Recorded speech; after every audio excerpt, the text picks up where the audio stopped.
Vidíš, tu sú kadejaké senzory, napríklad tu hore, to mi riešia palety, hej.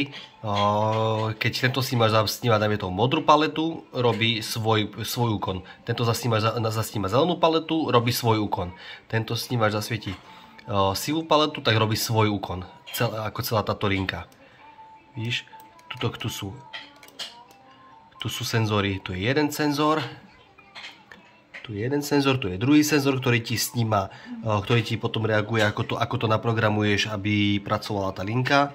A takisto môžem ti ukázať aj napríklad výťah. Každý výťah má tu senzory. Počkaj.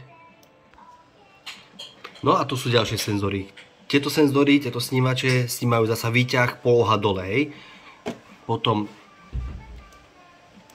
tu máš ďalšie, ktoré si naprogramuješ. Tu je, vidíš, napríklad add entry 0, add entry left a tak ďalej. A každá vlastne poloha toho má svoje snímače.